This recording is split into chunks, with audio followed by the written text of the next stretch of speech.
Good evening, everyone. Welcome to the February briefing session. I'll declare the meeting open at 6:03. The town of Bassendean acknowledges the Whadjuk people of the Noongar Nation as the traditional custodians of this land. We pay our respects to elders past and present and acknowledge their continuing culture and the contribution they make to the region. Tonight we have Councillor Paul Polifka, who is coming in online. We have additional staff in the room, Mr. Alex Snadden and Ms. Nicole Davies. We have an apology from Councillor Emily Wilding, who is on leave. And I think that's it. Ms. CEO, correct. Okay. So, councillors, I'd like to ask if anyone has a declaration of interest on any item that's on the agenda for tonight. No? Okay.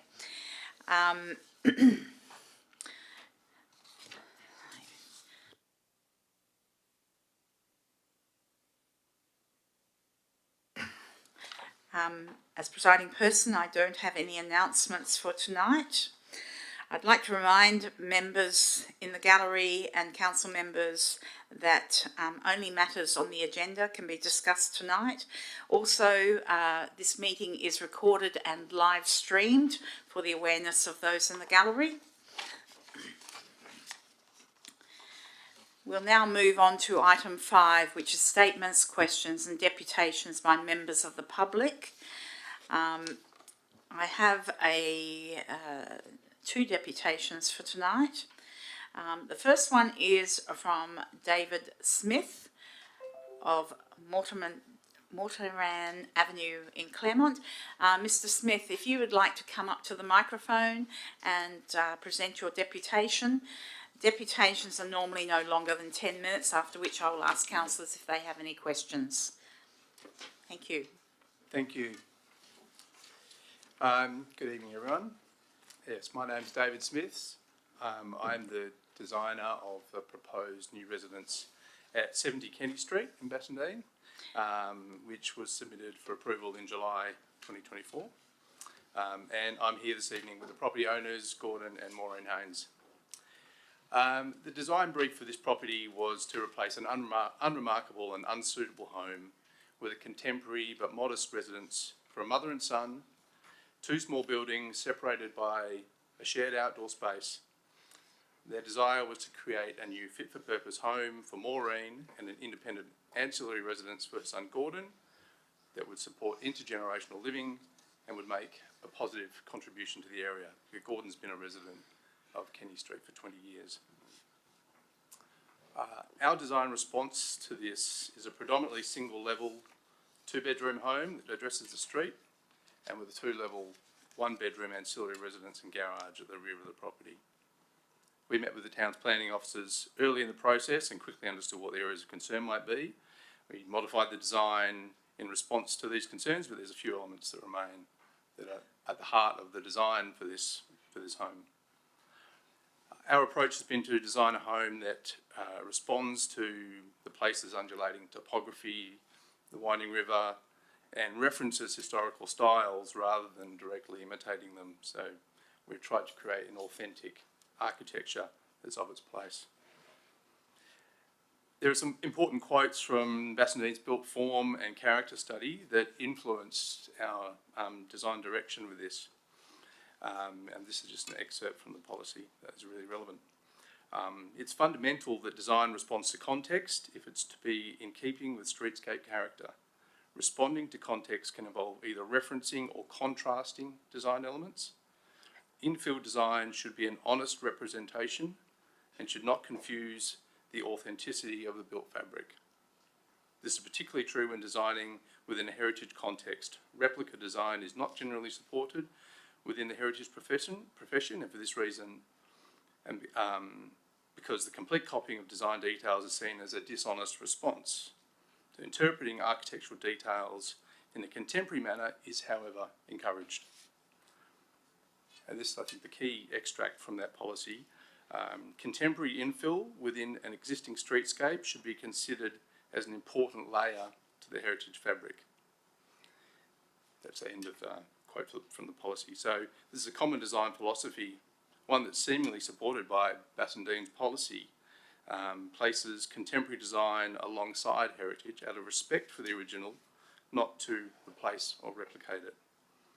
However, this principle does not seem to have been applied to our application.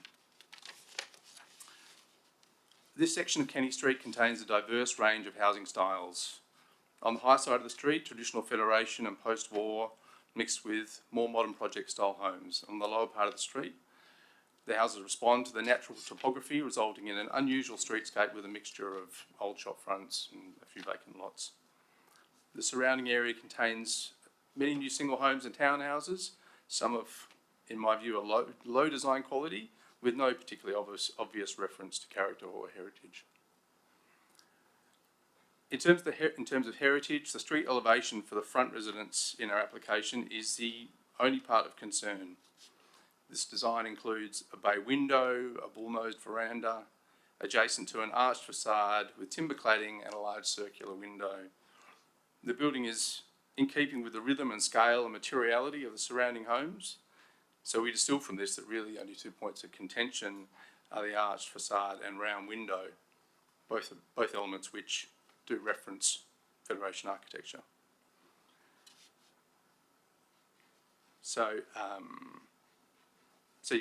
The interpretation of this somewhat ambiguous heritage policy has resulted in some buildings that are more of a pastiche of Victorian and Federation detailing, which I think detracts from the area rather than enhancing it, which is clearly not the intent of the policy. There's a couple of other areas of concern that I just want to respond to. In terms of setbacks, our approach in minimising the impact of these has been on achieving what we believe are compliant minimal setback walls. Our interpretation of the ARCO definition of wall height, which has been described as kind of excessive or over height in the assessment. Our definition is where wall height is where a wall ends and a roof begins, which is common in styles such as mansard roofs. On this basis, the proposed boundary walls are a maximum of 3.5 metres high, as allowable under the ARCOdes. And we also believe the assessment's description of this portion of the house as having excessive height is incorrect, as can be seen from the street elevation.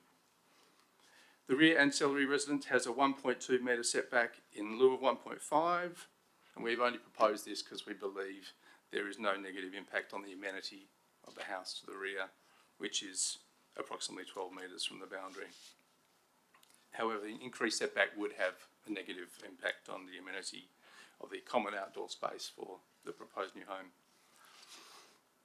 home.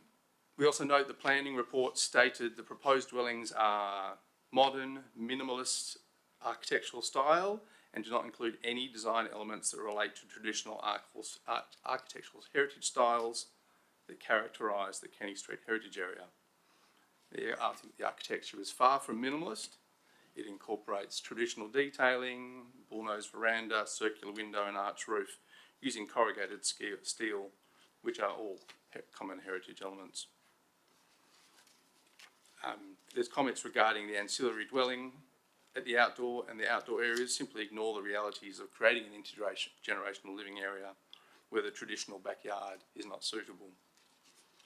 So the provision for a shared open courtyard between the space will allow adequate space for family gatherings, private use and vehicle manoeuvring. The residents are happy to have this as a multi-purpose space. Maureen has been waiting for 5 years to downsize and move in with Gordon to Bassendean. It's been a long time coming, so as you can imagine, she's just looking forward to moving into a new home that's been designed specifically for her and where she can live with the support of her son, who will just be metres away. Maureen loves Basso and is keen to make a positive contribution to the culture.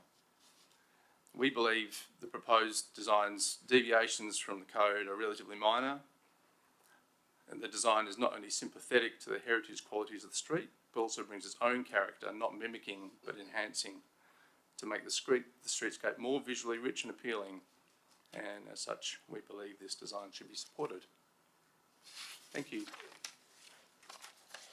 Now, I'll just ask, so if you'd like to, I'll just ask if councillors have any questions, and And Councillor Polifka, you're online. Do you have any questions for the gentleman doing the deputation?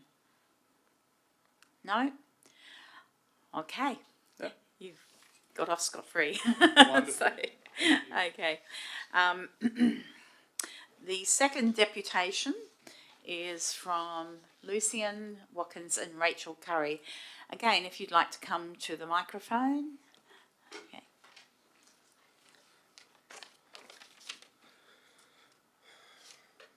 Good evening all.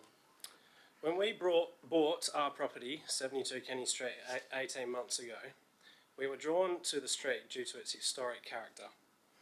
Our property has heritage features such as sash windows, which we hope to highlight with future improvements to our facade. We also love the family-friendly feel of the area, including the open space and large backyards.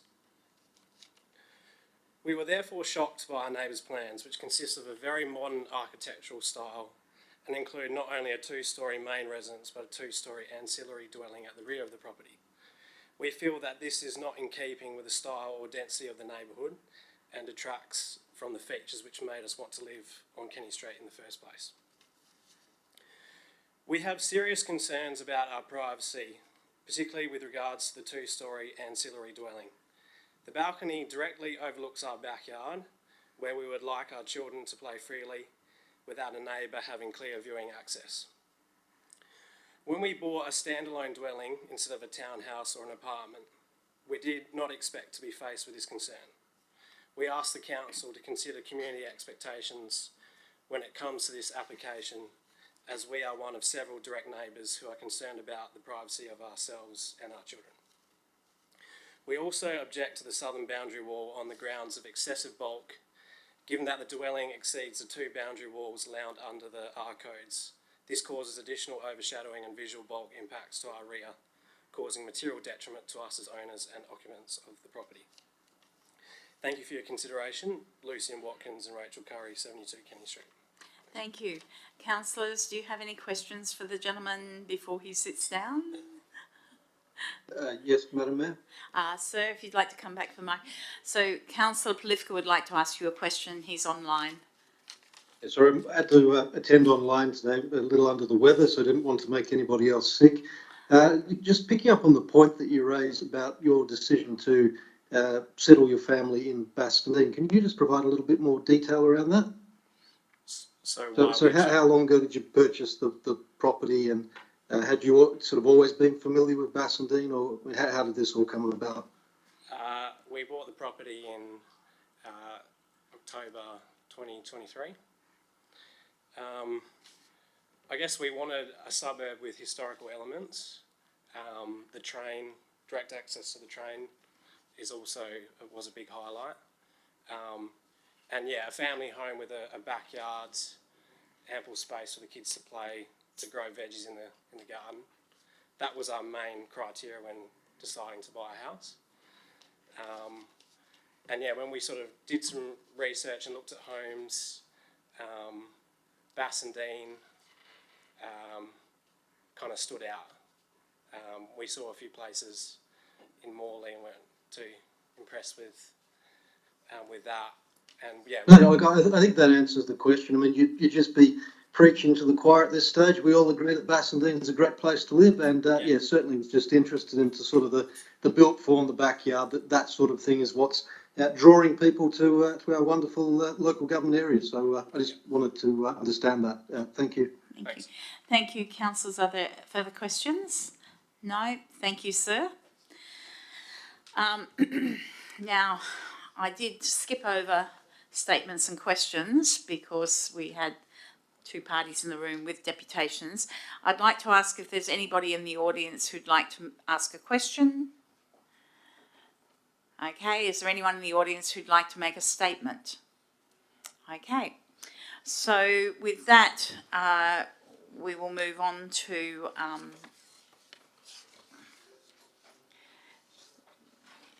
the reports.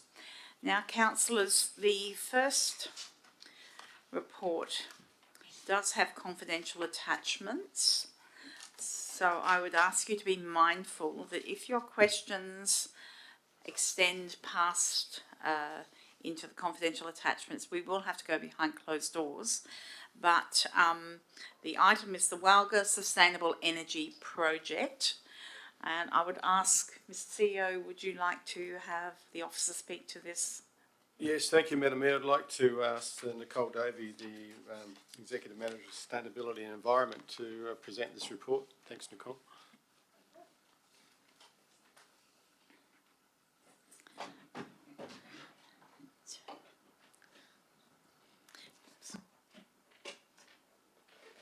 Thank you. Through the chair, may I just ask, is there a need for us to go behind closed doors because there are confidential attachments? It depends. Yep. It depends, Ms Davies, whether you're actually going to talk to those confidential attachments. If you are, we will have to go behind closed doors. Okay, in that case, I won't be, so that's Okay. fine. So the purpose of this report is to consider phase 2 of Walga's Sustainable Energy Project. So that involves the supply of electricity to our top 5 contestable sites over a 3-year period starting from the 1st of April 2025. So the town has been a participant in phase 1 of the project, which is running for 3 years from 2022, and that ends on the 31st of March of this year. So through this project, significant cost savings have been realised because we've had locked-in pricing for 3 years. Walga has coordinated a procurement process for phase 2, which involves 54 participating local governments. They've also engaged a specialist sustainability consultant to undertake modelling, which provides information for us specifically and also overall on the most advantageous offer.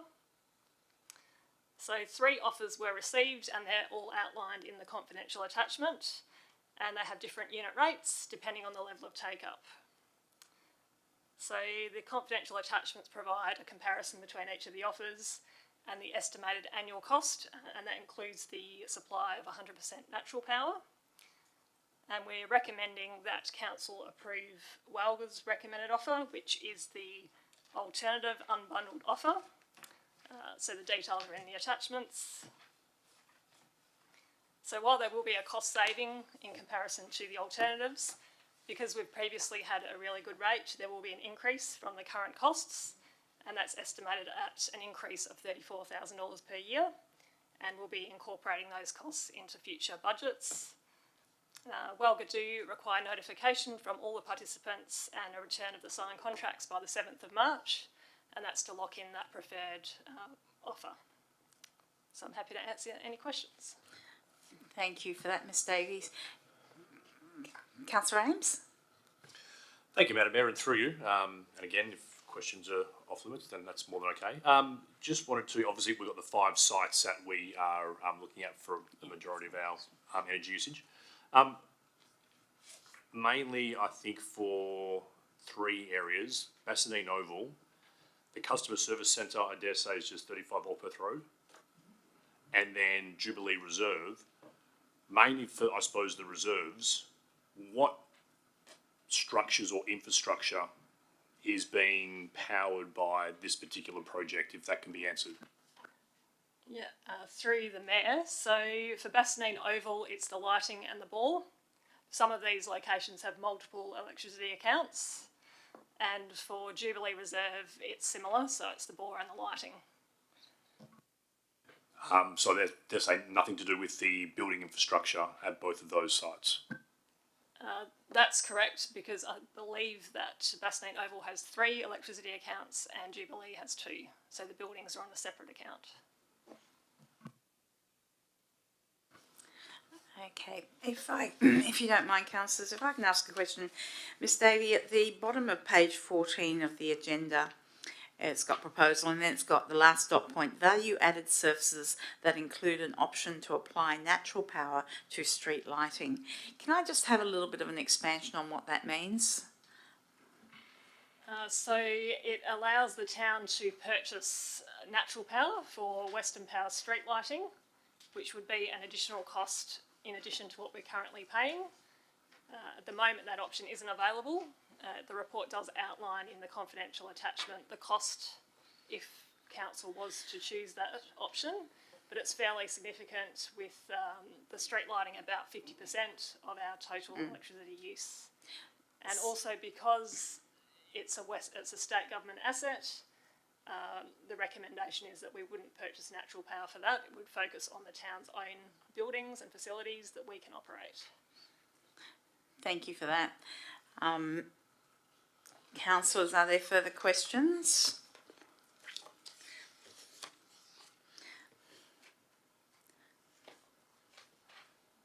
Page 16.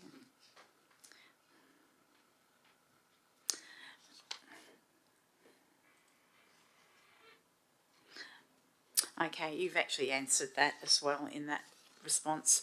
Okay, councillors, no further questions? Okay, we will move on to the next item, which is 12.3, commercial vehicle parking, 12 Norton Crescent, Eden Hill.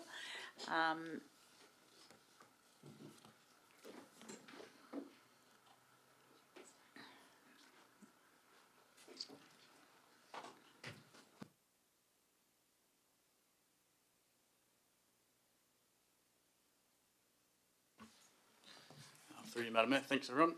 So 12.3, commercial vehicle parking at 12 Norton Crescent. This application was first brought to our attention via a complaint, and through the assessment process was advertised to nearby adjoining landowners, during which we received one submission of support and one objection. The objection pertained to amenity impacts and non-compliance with local planning policy number 19. So the landowner is essentially running a tow truck business and their own very large commercial vehicle from the property, coming and going from the property throughout the day and night. So there are some concerns under local planning policy number 19, which is our commercial vehicle parking policy, and some significant variations to that. A couple being the inability to screen the vehicle from the street, having a visual amenity impact to the nearby neighbouring properties, the associated noise from the truck coming and going, essentially at all hours as well, and there has been on several occasions where the landowner has stored damaged vehicles either on his property or in the verge, or retained them on the truck, contributing to a quasi-industrial land use in lieu of what is a low ambient residential area. The commercial vehicle parking also, when trying to retain it on private property, overhangs into the verge, which does result in subsequent variation or non-compliance with the town's parking local law 2019.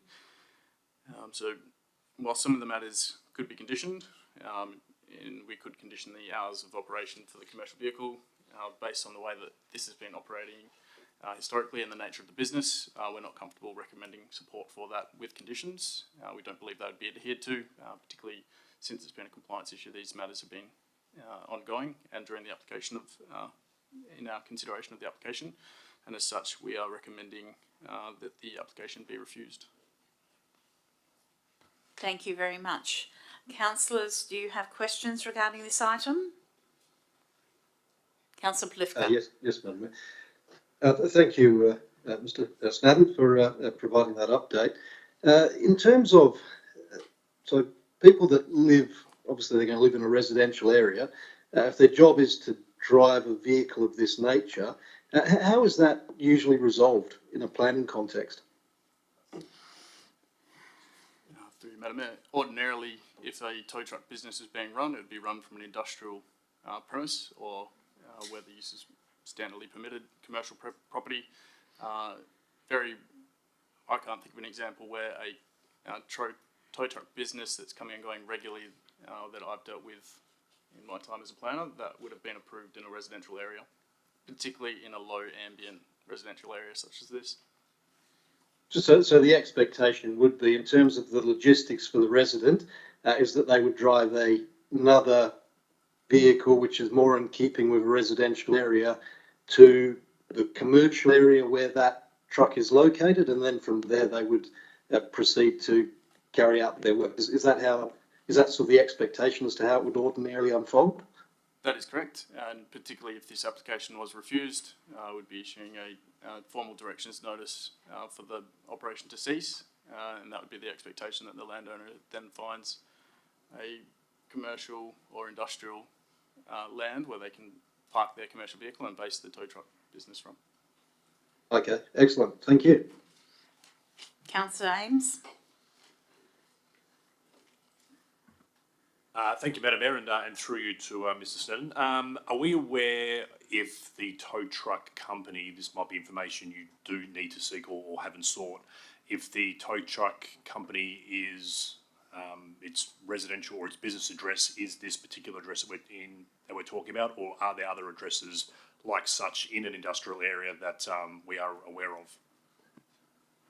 I may need to double check that with the owner and applicant, but as I understand it, he's a sole operator operating from his residential address.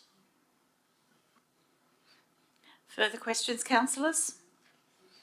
Okay, we'll move on to the next item, which is item 12.4, single house and auxiliary dwelling at 70 Kenny Street.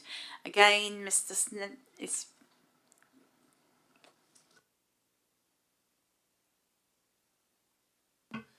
Thank you, Madam Mayor.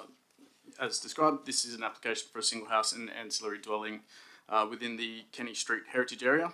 I will also note that, whilst not mentioned in the report, the application as presented to Council in its current form has undergone amendments since the applicant first contacted the town with the proposal for a modern design, and arguably has made some improvements to the design with respect to achieving compliance with local planning policy number 4. However, as it stands, officers do not believe that the new dwellings have been designed to integrate with the site scale and architectural style and form of the streetscape. The Kenny Street Heritage Area is characterised by Federation interwar post-war dwellings. Whilst we agree with the proponent in his stipulation, we don't want to create false heritage. New dwellings should integrate with these styles and reference the design context.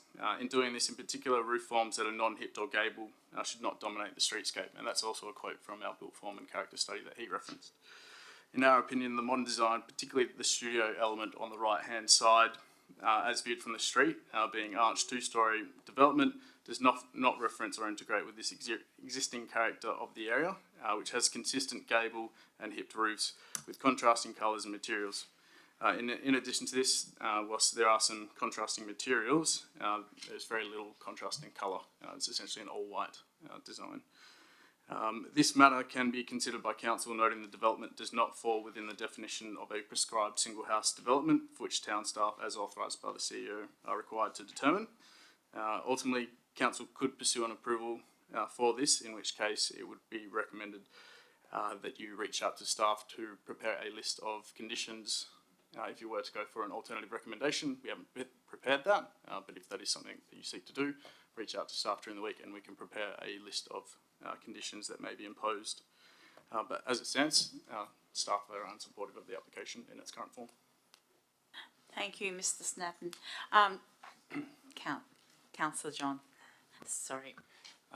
I note that the state planning policy 7.3 for granny flats and auxiliary dwellings comes in mid-April. Would they be able to get this over the line then if they make the primary dwelling fit?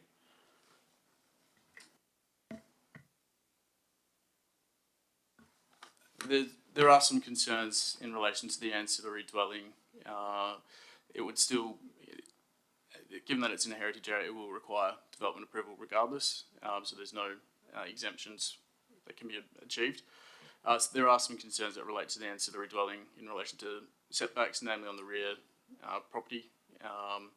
In terms of impact from a heritage perspective, it's whilst on the street elevation on the plans that you can see the rear ancillary. Realistically, when you're on the street, it's probably unlikely that you will actually see it and have a streetscape impact. So there's probably less concern there. The main concern in particular would be that right-hand side element of the studio. That's predominantly the arch two-storey forward of the neighbouring property that will be very visible along the street. That's where the main concern lies. So to reiterate, it's the whole application, not just the ancillary dwelling, that are really the problems with this. Yeah, that's correct. Thank you, councillors. Are there further questions? Councillor Ames and then Councillor Plivka. Thank you, Madam Mayor. Just wanted to confirm that as listed here, the site isn't on the local heritage survey, local heritage list, or on the state heritage register, the current home, correct? Yep. That is correct. Good. And then my second question is, would any of the current vegetation that is on site, I know that in the plans it states that the front tree is quite substantial, but obviously when you look at it and drive past it, it might not be as substantial as what it may be in reflection against the proposed dwelling. If there was further vegetation or any type of significant installation of anything to potentially what you say is an eyesore to the development, would that be something that would be taken into consideration? That would be a consideration for council to make if you were to approve this. We don't believe it will adequately screen the development from the streetscape. Yes, they're proposing new planting, but that's going to take time to grow to a substantial size to provide adequate screening. And even then, it's as you go up and down the street, that street elevation that they provided shows it as if you're viewing it directly from the street, but that doesn't take into consideration going up and down the street. Noting that it's hard against the neighbouring property's boundary and forward of the existing home next door. I think if you look at page 84 and the attachments, you can see it in comparison to the neighbouring property with the shadows and how far forward it's going to sit. It's going to be quite prominent from the road reserve as you're heading south down Kenny Street. So, Councillor Plifka? Yes, we're a manager of planning. So I heard what the consultant had to say in the deputation.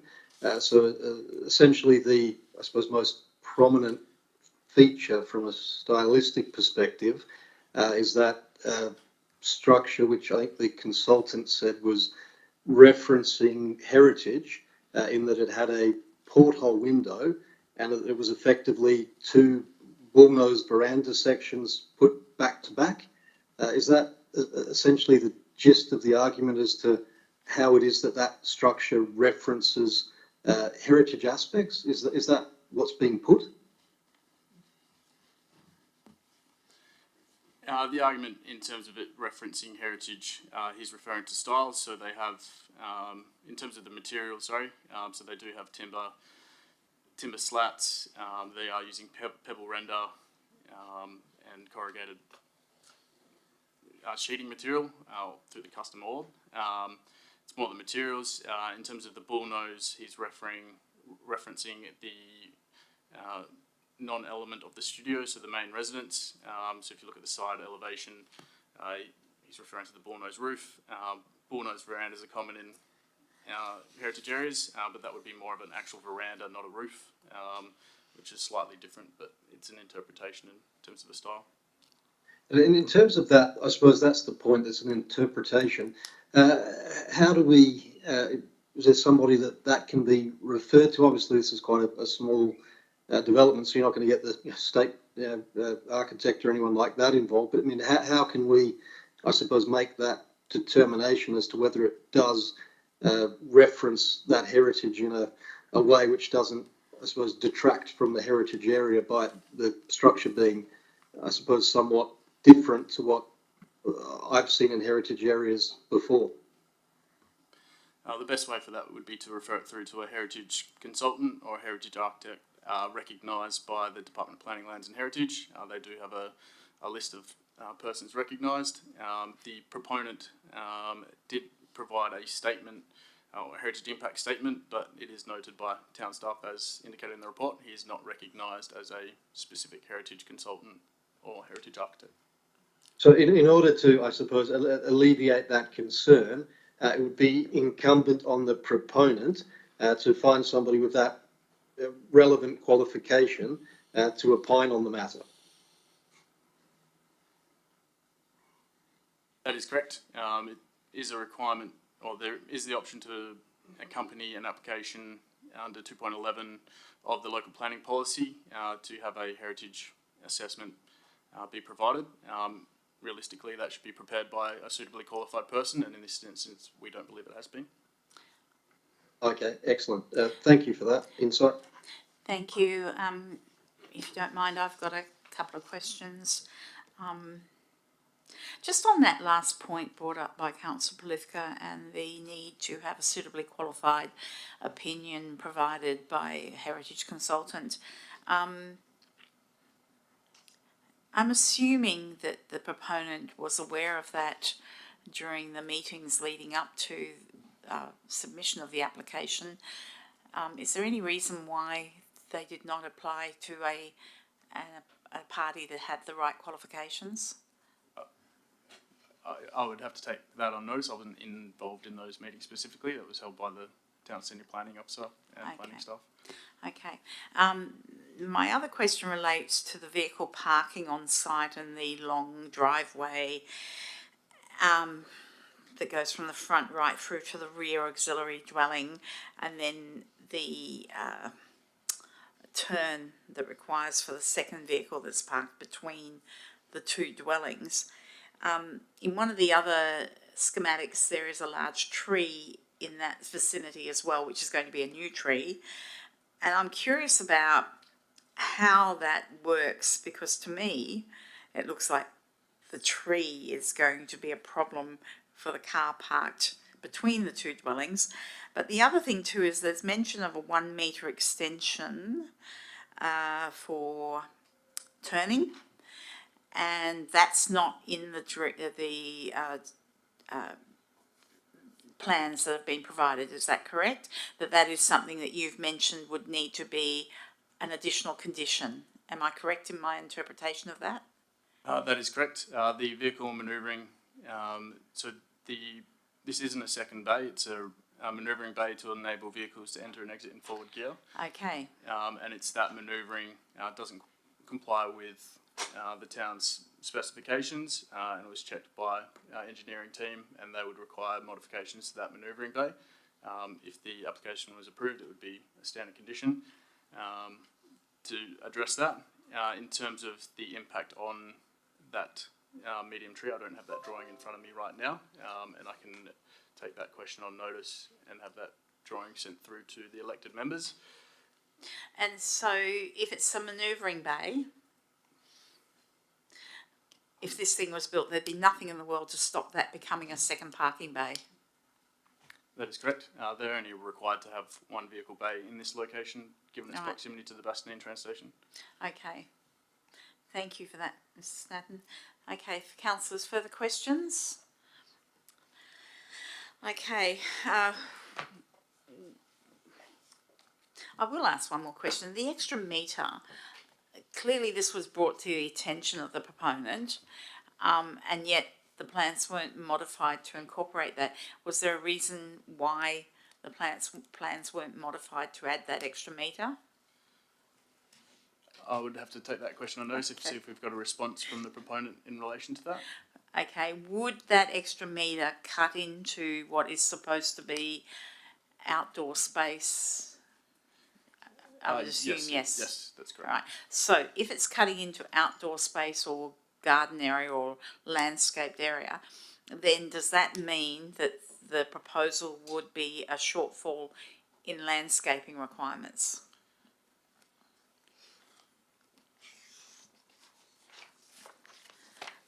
Sorry to. That's all right. Okay. And Councillor Burke also has a question after mine. Would have to double check in terms of the landscaping requirements, but in relation to the outdoor living area, it potentially would make the variation worse, which we've noted, the outdoor living area variation that we've noted in the report. Okay, that's what I thought, but I thought I'd just double check. Councillor Burke, you've also got a question. Thank you. Through you, Madam Mayor. The materials that they're using on the right-hand side, is that at a later date, if they were to look to subdivide that property, how would that subdivision work? Bear with me, I'll just check the land area. Thank you. That material looks to me like it might be easily removed. In terms of this subject property, based on its current zoning at R20, it does not have subdivision or any further subdivision potential. Unless there was a rezoning, there's no subdivision potential. Councillor Burke, do you have more questions? Okay. Councillors, are we finished with questions on this item? Just Okay. following up on that, Madam Mayor. Yes, Councillor In Clifcott? terms of the rezoning, I mean, I note that there seems to be an island of R20 which is surrounded by some pretty serious density. Are we of the view, because I guess this is as a result of our latest local planning scheme, which we've only just worked through the past few years, is it anticipated that that island of R20 will persist going forward? I hope the answer is yes, but just wanted to clarify. It's a heritage area. Yeah, through the local planning strategy, it's identified as a heritage area and not subject to any kind of intensification in residential development.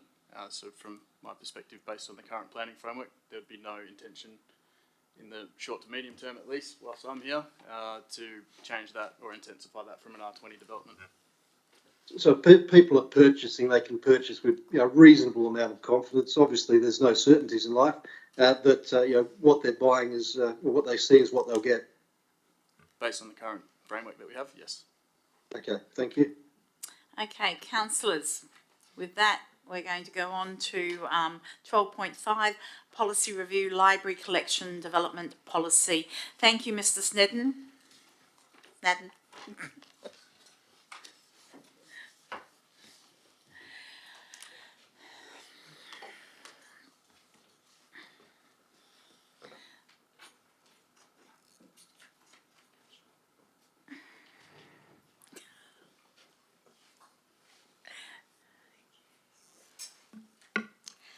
Thank you and good evening, Madam Mayor and councillors. So just some introductory comments from myself with regard to this item. The purpose of this report is to present the Library Collection Development Policy, and this policy seeks to ensure a strategic approach to collection development and management that also protects the freedom of information and freedom of expression that are both intrinsic values and responsibility of the public library as an institution. It is also to ensure that we do have a formal position in the event of any attempts to ban books and programs from Bassendean Library, noting that this is actually occurring more frequently, both in WA as well as across Australia and indeed around the world. Public libraries have a responsibility for selecting and providing books and other materials to its customers, and in doing so provide a critical role in literacy development, lifelong learning, as well as providing access to information and supporting cultural development. In conjunction with this role, public libraries are committed to free and open access to ideas and knowledge. This is a core value and responsibility of libraries and a principle enshrined in the state and local government agreement for the provision of public library services in WA. This agreement states that access to information and ideas, free of censorship and the influence of sectional interests, will be unrestricted within legal and regulatory obligations. This principle is also reflected in the State Library's intellectual freedom policy adopted by the Library Board of WA and a range of national and international instruments, including but not limited to the United Nations Universal Declaration of Human Rights, the the Australian Library and Information Association Free Access to Information, and the International Federation of Library Association Statements on Library and Intellectual Freedom. Thank you. And are there any questions? Thank you very much for that, Ms. Brennan. Councillor Carter.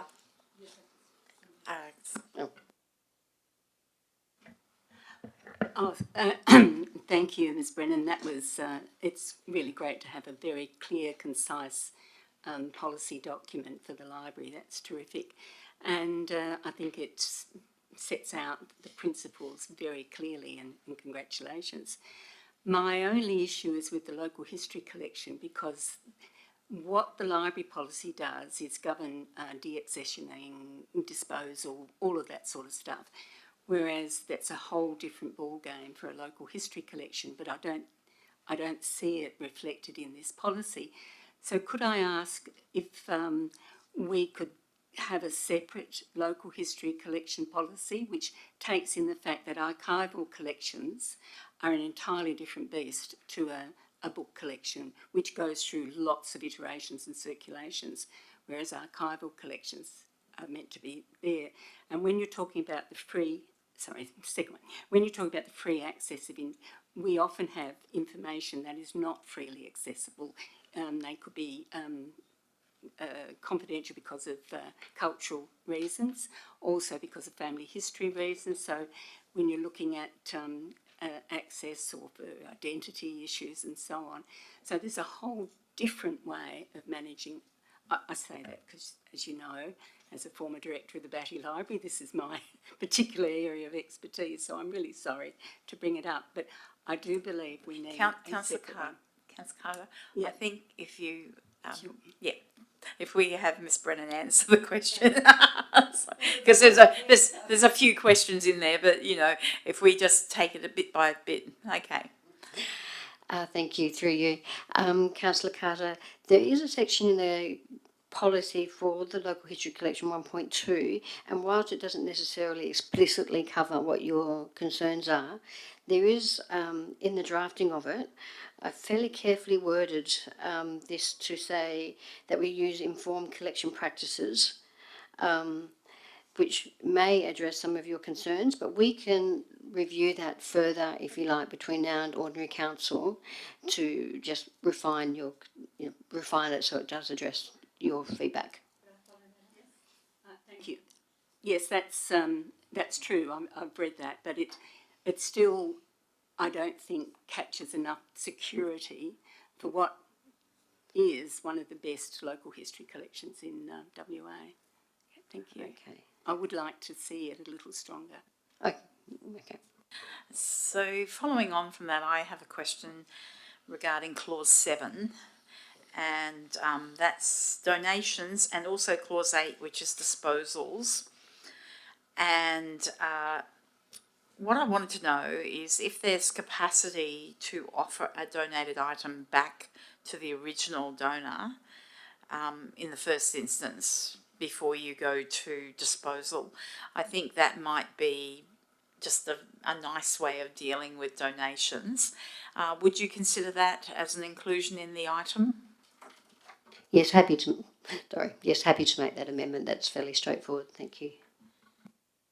Councillor Carter, yes. I have a question on that one, because if you're talking when people hand over boxes of books, no, it would be very difficult to hand that back to a donor unless you know exactly which books there are. If you're talking about local history collection materials, that's an entirely different matter. I think that this is where we come to the problem that I think is that we need to separate what we're talking about. So I haven't got it open, but can Ms Brennan, would you be able to confirm clause 7 and 8? Does that refer to the local history collection? I think it might. No. Okay. Just a normal collection. Okay. I was specifically, Councillor Carter, I was specifically thinking of the local history collection when I made that suggestion, but given that the officer has indicated that she will revisit some of these things, I'd be interested to see what might eventuate. Councillors, do I have further questions on this item? No? Okay. So we'll move over to item 12.6, which is the path policy.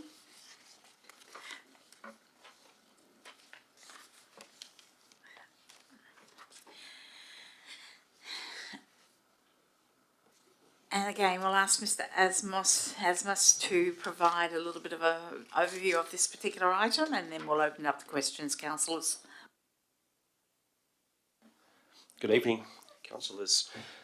The purpose of this report is to, I guess, review the existing path policy that is almost 11 years old, extremely outdated with its a number of elements in the policy, revoke that policy and adopt the new policy. Fundamentally, within the policy, there's probably 4 main, I guess, changes that I think that the town thinks necessary. One is that based on the current policy, there's a commitment almost that council needs to install paths on every street with a certain traffic volume. So there's a commitment there that's potentially not financially sustainable with a 10-year financial plan. There's little in the current policy around renewal of paths. So the new policy has some wording in that around the renewal. In fact, renewal of paths takes priority over new paths, we suggested. A bit more flexibility around path surfacing. So if we do install a path, what that surface may or may not be, which really is based on a case-by-case basis, depending on the situation where the path is. And on a number of occasions add to the policy around impacts, detrimental impacts on tree canopy, the environment, natural areas, and that needs to be a key consideration in the approval for any new paths. Thank you. Thank you. Now, you know I've got questions on this one. so councillors, if you don't mind, first of all, I do think that the policy that you've provided captures many of the things that we have spoken about in the past, so I thank you for that. I note that in the policy you've got the paths will be a minimum of 1.5 metres wide, but it doesn't actually say a maximum width. Now, I'd like to take issue with that because we do have a proliferation of paths that occurred over the last decade, which are some of them 2.5 metres wide, and these, I'll give you one example, Scadden Street from the railway line back towards Iolanthe. Because the path's so wide, there's no trees, which makes that path pretty much unused during summer.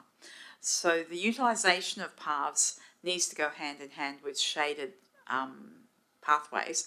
So I know that there is one sentence in the policy about natural areas and landscaping and things like that, and preserving trees, but could I ask if there is scope in the policy to perhaps look at ways to enhance treescape in conjunction with paths, if possible? I know it's not always possible, but I'd be interested in your opinion on that, whether there is an ability to look at that. Yeah, thanks, Madam Mayor. Certainly, obviously, and under the path design section of the policy, I think item 6 probably in particular talks about everything you mentioned will be considered as part of a new path.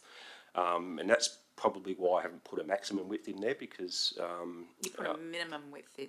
That's why I haven't put a maximum one in either, so I'll put minimum in. What I'm really trying to do here is say we'll do an assessment based on... so case-by-case assessment. So I know there are paths of 2.5 metres wide, and that may be relevant in some situations.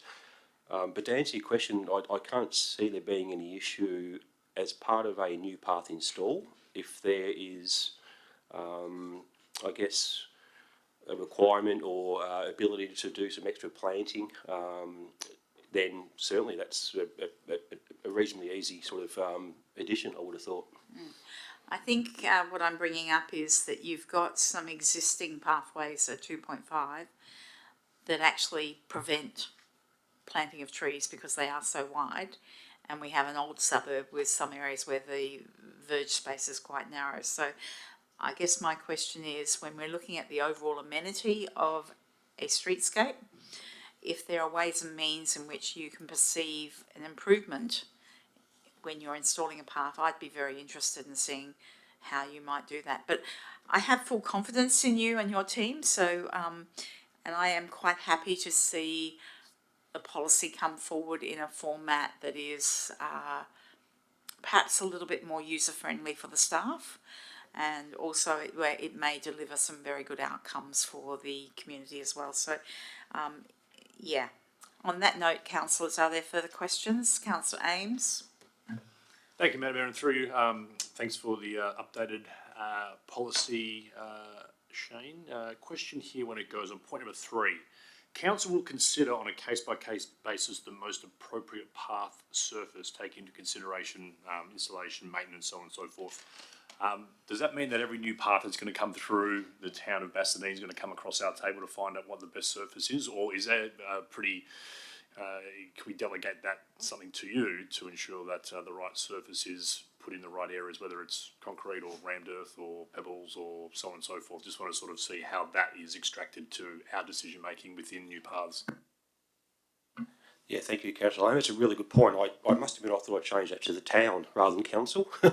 So that's certainly the I guess the proposal going forward is that the town will make that assessment using an evaluation process. The matrix is listed, and not necessarily every time we make that assessment that needs to go through council, apart from obviously at budget time if we're proposing new paths.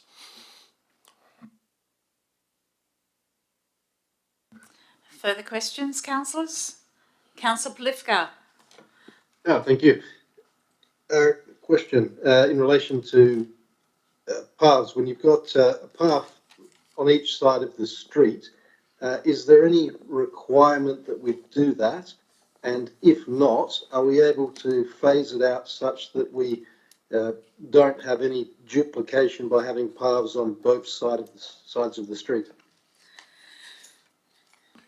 Yeah, thank you, Councillor Liffica. I think one of the issues in the past has been that, or a big issue in the past is that a lot of councils are guided by Livable Neighbourhoods document and some other standards or guidelines that basically stipulate if you've got a certain type of road, hierarchy, if it's got certain volumes on there, then based on what Livable Neighbourhood says, they recommend a path on both sides of the street. Now, it's only a guide, it's almost a suggestion. I think, and obviously if that already exists at the moment, we wouldn't remove the path, but going forward, we may not be as, I guess, rigid in terms of following documents like Livable Neighbourhoods, I guess based on what we think is more appropriate. Apart from, say, Guildford Road, are there really any roads that it would pose any difficulty or hazard for somebody to have to simply cross the road to use the footpath on the other side? Without knowing exactly, I'm pretty sure Walter Road has a path on both sides. Collier, not sure, maybe. So no, thank you. No, look, I can certainly understand Walter Road, but look, I was thinking in a more suburban context where crossing the road didn't cause any difficulties. So maybe not a road that's 2 lanes going in each direction, but for certainly each regular suburban street, there's no real reason why we would need a footpath on both sides of the street, are there? No, there's no reason at all. In fact, there's obviously questionable whether that particular street needs a path at all. So certainly, residential streets don't need 2 paths, and that's, I guess, what I'm getting at with this reviewed policy. Doesn't need a path at all. Let's consider it case by case. Sounds great. Thanks. Okay, councillors, I do have one more question. In respect to, you indicated previously that maintenance or upgrade of existing paths will take precedence over new paths, which is fabulous, because we do have a lot of old paths that are quite deteriorated. But my question is, there are a lot of paths that have been extended to 2.5 metres. They were originally 2 metres, and then they've tacked on this little bit on the side which all becomes uneven and is trip hazards and things like that. When it comes to renewal or upgrading or maintaining those particular paths, can I ask what your approach would be? Because clearly, again, some of these are not well travelled paths because, again, no trees, no shade. Would you consider that some of these ad hoc pieces that have been added onto the side of the path should be removed and the path should go back to a more standard width? And you're going to say it's on a case-by-case basis. I'm personally not a fan of widening a path like that. So the example you've given is where the path already existed and a concrete company's come and actually widened it and you're left with a join. It's not an ideal way of, I guess, upgrading a path. I think at the town, the renewal of paths or the upgrades is more around certainly maintaining the same width, and it's around making sure that rather than just fixing up sections of path, we look at the whole length. But I really can't see any examples of where we'd need to widen a path as part of a renewal. I'd be loath to, I guess, commit funds to remove the situations that you're referring to, because that's obviously reasonably costly. I'm not sure whether that's an appropriate way going forward. Okay. Again, my question is, some of these very wide paths seem to be, I know because I pounded the paths all week last week. My question is a lot of these wider paths seem to actually have far more cracking because they are so wide and they've got tree roots that are going underneath and cracking them. So I'm just curious about how you deal with those situations on an ongoing basis, because we have so many that are in variable levels of good service, bad service, indifferent. So I'm just curious about your perspective on that. Yeah, yes, another good question, Madam Mayor. I've, I think as part of my asset presentation last week, I spoke about some additional funds to do more path inspections, and I know I spoke about buildings and some other assets. The path inspections is certainly one of those elements that I've requested a bit more funds for. And I think the path network that the town has needs to be inspected once a year. That'll start happening if council supports extra funding next year. The tree roots discussion is interesting in that we have got at any one time 2 or 3 different discussions with residents about the tree roots. It's probably a conversation for another day, but we do have an arborist that provides some advice to us around what we can do with tree roots and things like that. So I think going forward, the key is now to start getting an inspection regime done, know what condition our paths are, and then we'll know going forward which paths need to be looked at for renewal. Okay. I'll finish my questions. Is there anyone else with questions? Okay, with that we'll move on to the next item, which is 12.7, Policy Review, Standards for CEO Recruitment, Performance and Termination Policy. Mr. CEO, I believe this one will be yours. Thank you, Madam Mayor. I'm going to ask our Manager of Governance to take you through the policy and the key changes. Thank you. Thank you, Madam Mayor. You will recall that this matter did come before you last year, and in fact in July 2024, where we made some changes to present to you.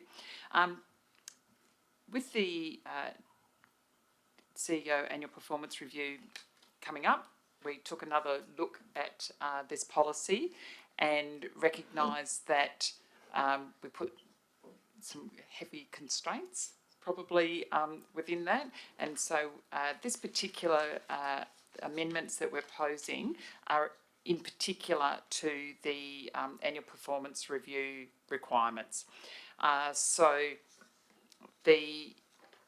We want to have a good look at that. So when we took it in the comments there, you'll see that when we had a review of the standards in this policy and compared that, so that's been provided in your attachments, the standards that are required within the Act, and identified that the current policy mandated the use of an independent person, a facilitator, to conduct the annual review. And further to that, there is a requirement from yourselves that all on the panel will, so that it's all council members will be on the panel. And further to that it was recorded in there that council members must undertake training. So that was going to constrain you, and so we thought, no, let's have a look, let's strip this policy back and make it so that it's easier for all of you to utilise. And so what we've done is the key changes are about the requirement for the process to be conducted by an independent person and prescribing the procurement process and formally appointing the independent person via resolution of council. We've just removed that requirement for you because it's not a requirement of the standards. And further to that the only other significant change is to remove the requirement for the review panel to have undertaken the CEO performance review training session with just a notation that council members are encouraged to attend a WELGA CEO Officer Performance Review training session. The table is quite wordy because we have to showcase what we've removed. What in essence these amendments are providing to you is to place just the requirements of the policy is this is the how, this is what's required, and then for you to in your discussions as you lead into the process for the CEO performance review, decide collectively in a mutually agreeable scenario, usually between the Mayor and the CEO in concert with the whole of Council, as to what the process is going to look like. So not be constrained by a policy, actually decide that process. So it's just been pared back for ease of use and also to allow, as the standards do, to allow you to undertake the process yourselves rather than engaging an independent facilitator. Happy to take any questions. Thank you. Just for clarity, the policy reflects the Local Government Act in this respect, correct? Absolutely, Mayor. Right. Thank you. Okay. Okay, councillors, questions on this item? Councillor Ames? Thank you, Madam Mayor, and through you to Director of Governance, Manager of Governance.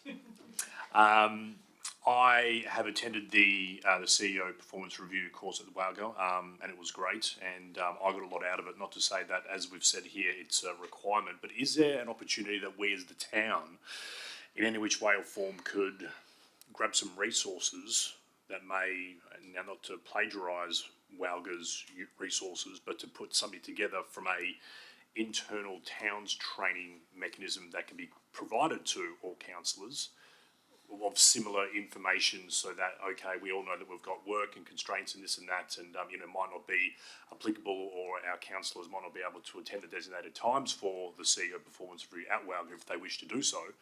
But is there some sort of resource that we could create within our town internally that we can provide to all councillors that might be a summary of, or the nuts and bolts out of what the WALGA training is, so that when we do get to the CEO performance, we're not going into it completely blind if those that haven't done the training are still part of our performance review panel for the CEO.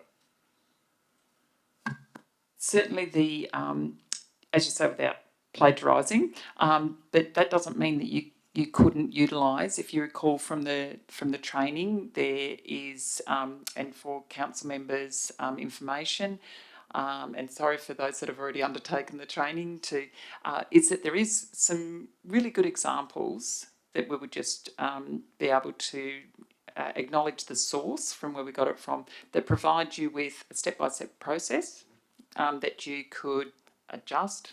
As long as you're adhering to what the requirements are, and they're really quite succinct in the standards.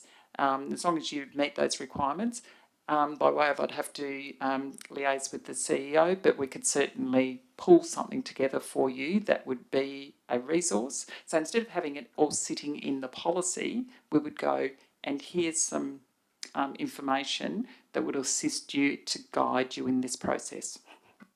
Spot on, and that maybe even could be disseminated through the CEO bulletin closer to the time for all councillors. Absolutely, yeah. Just making this more like a policy rather than a policy with procedures that hold you to a line, rather than you being able to make your decisions within the parameters of an already set out standard. Just an add-on to that, it's my assumption that in any process that we would have at our fingertips the information that we would require being provided by yourself or the human resources manager. That's correct, is it not? Okay. Absolutely, Mayor. That's our role, is to assist you with each part of the process, yes. Okay. Councillors, are further questions on this item? Councillor Burke? That's right. Through you, Madam Mayor, question to the Manager of Governance and Strategy.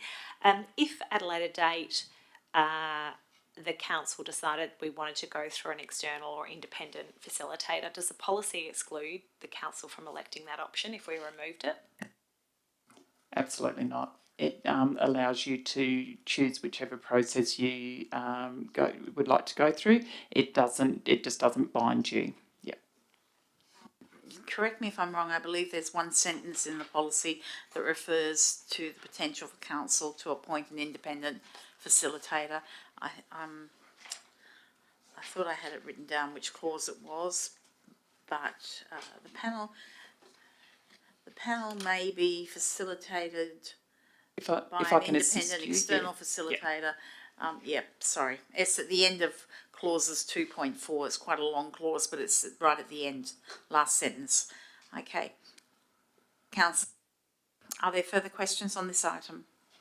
Okay, we'll move on to the next one, which is 12.8, the Council Plan Quarterly Report.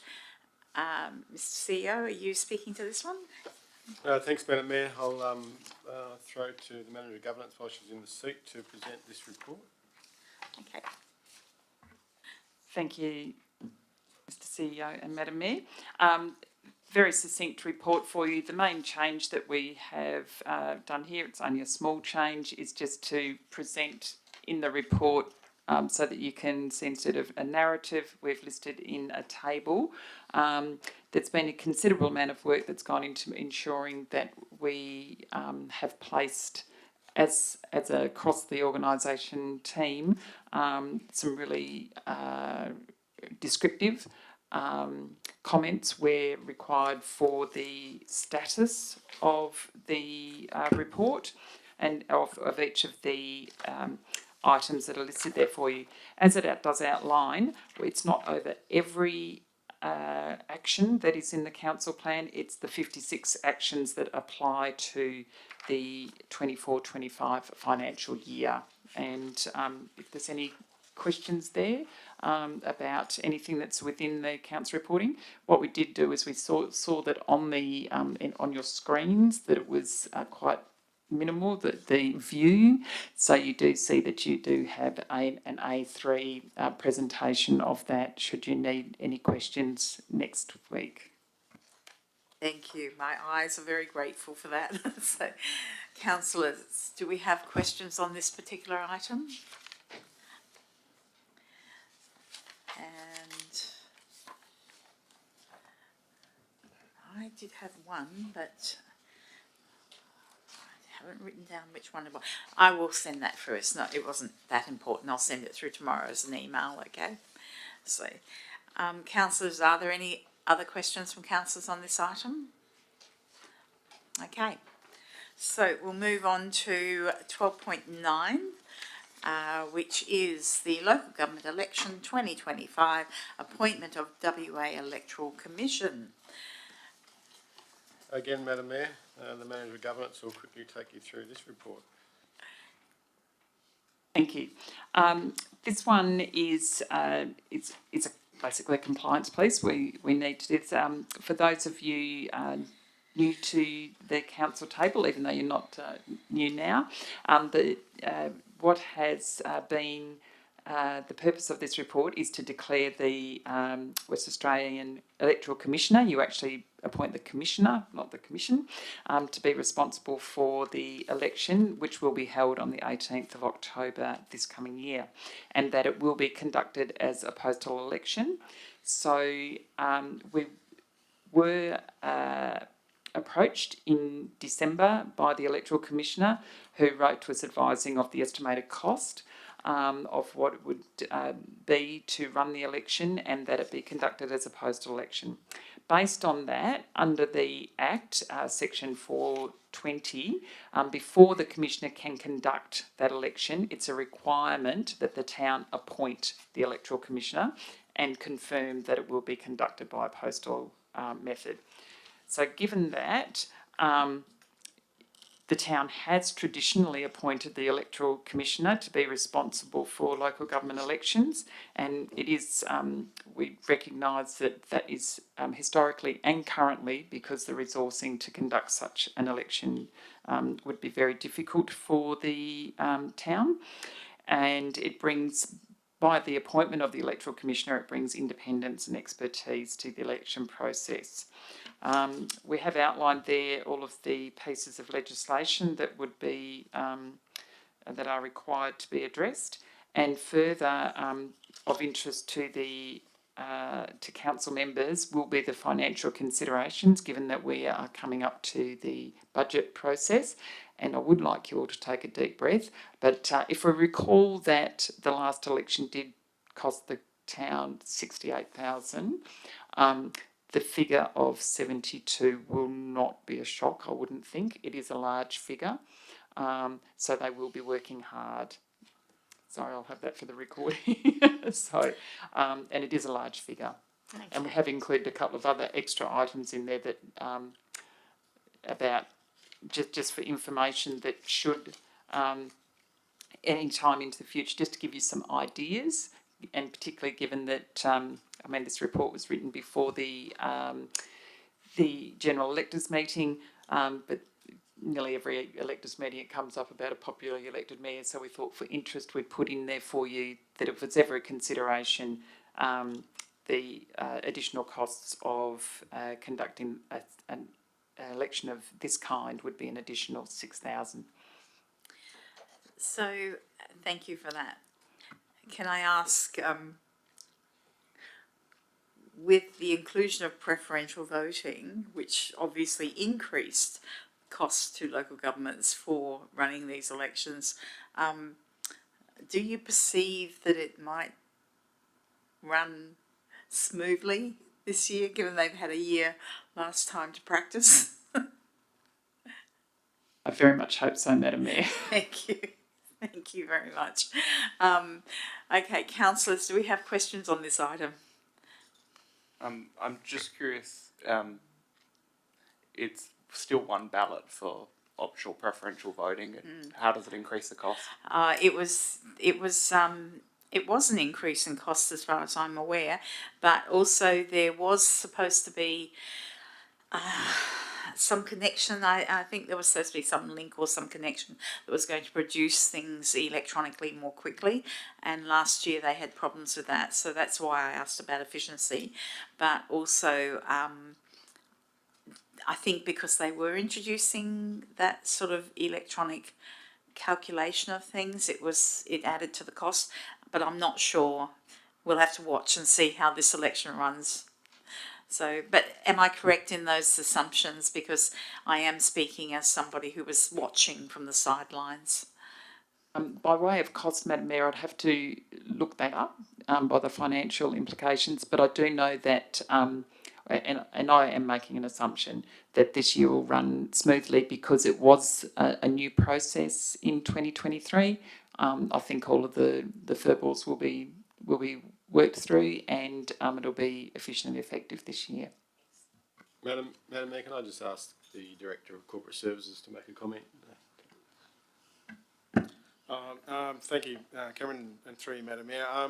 I'd have to look at the specifics of the cost as well, and I think there may have been a modest increase due to the software requirements of the optional preferential voting system that the WAEC introduced.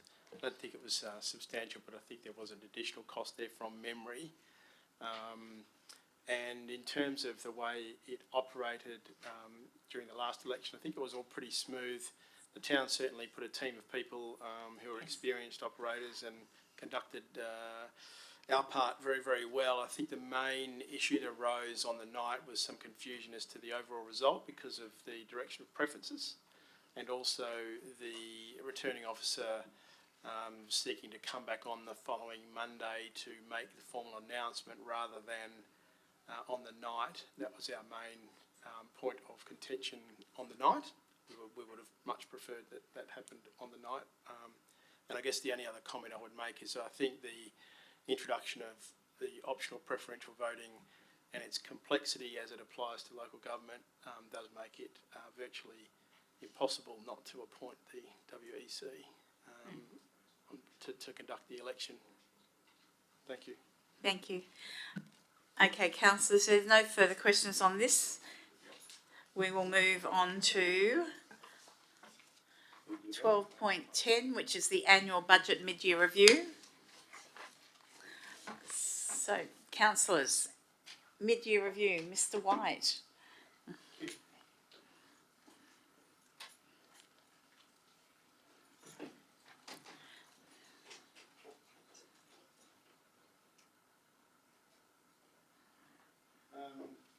Thank you, councillors. Very, very quickly, the purpose of the report is obviously to present the mid-year review for the current year's budget.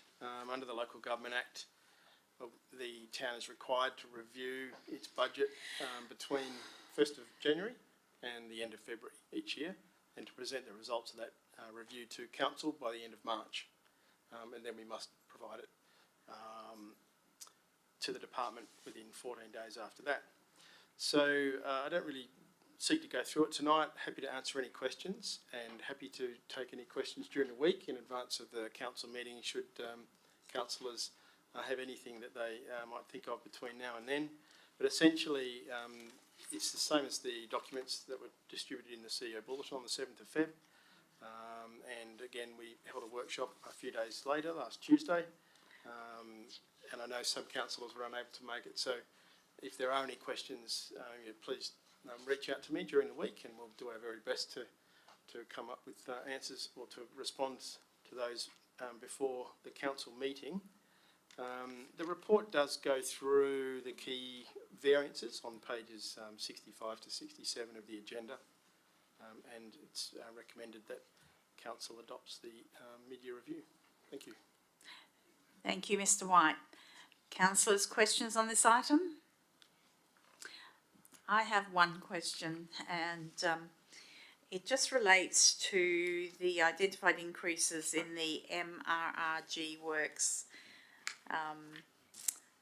Yes. So which would probably be Mr. Asmus. But I'm curious,